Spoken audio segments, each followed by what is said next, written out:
Avoir votre sentiment, votre réaction quand on voit ces images, ce monument dégradé. Qu'est-ce que ça vous inspire? Est-ce que vous condamnez?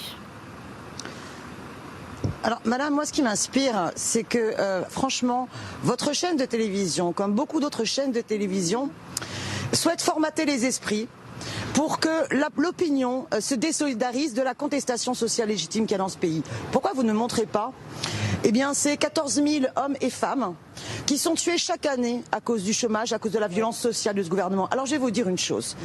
Évidemment que les monuments morts qui sont dégradés, les monuments divers et variés, que ce soit hier ou que ce soit sur les Champs-Élysées l'an dernier, évidemment que c'est vraiment regrettable. Et moi je suis une militante non violente. Mais je vais vous dire une chose. Ce gouvernement n'a pas voulu, au 1 an des Gilets jaunes, que la manifestation ait lieu. Pourquoi a-t-il choisi la place d'Italie alors que même le maire du 13e arrondissement, Jérôme Koumé, qui est plutôt un soutien à la fois de Macron et de Madame Hidalgo, était défavorable au choix de la place d'Italie à cause des travaux et des problématiques qui pourraient s'y poser?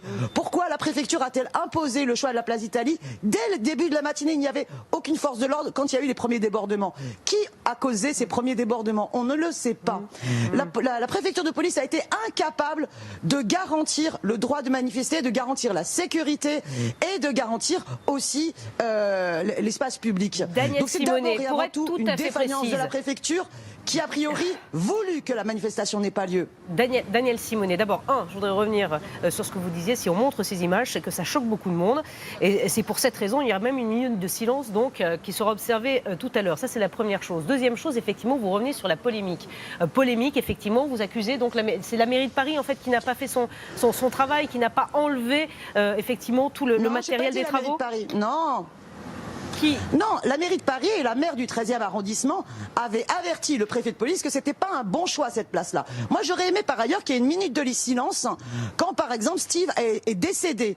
Il n'y a pas eu de minute de silence pour Steve, il n'y a pas eu de minute de silence pour cette femme à Marseille lors des premières manifestations des Gilets jaunes qui est décédée du fait d'un tir de gaz lacrymogène par les fenêtres dans son appartement. Il y a une volonté de la part de ce gouvernement de dénigrer la mobilisation des Gilets jaunes. Et il y a une trouille de la part de ce gouvernement, de la contestation sociale qui monte dans ce pays pour le 5 décembre, parce que nous refusons et parce que beaucoup de femmes et d'hommes refusent la guerre sociale que mène ce gouvernement contre les retraites, contre les chômeurs, contre les services publics, qui est responsable? C'est Christophe Castaner, c'est le ministre de l'Intérieur qui a donc laissé faire, selon vous, c'est ça? Le ministre de l'Intérieur est responsable depuis 1 an. Sa stratégie vis-à-vis de la contestation sociale est une stratégie de répression et d'escalade de la violence et non pas une stratégie qui garantit le droit de manifester. Et par ailleurs, la responsabilité de ce gouvernement est la suivante. Au lieu de répondre à la demande de dialogue et à la demande surtout de rupture dans la politique, eh bien ce gouvernement décide d'user de la répression pour pouvoir continuer plus encore sa politique antisociale néolibérale. Daniel Simonet, est-ce que tout ça vous inquiète à quelques semaines de cette mobilisation du 5 décembre?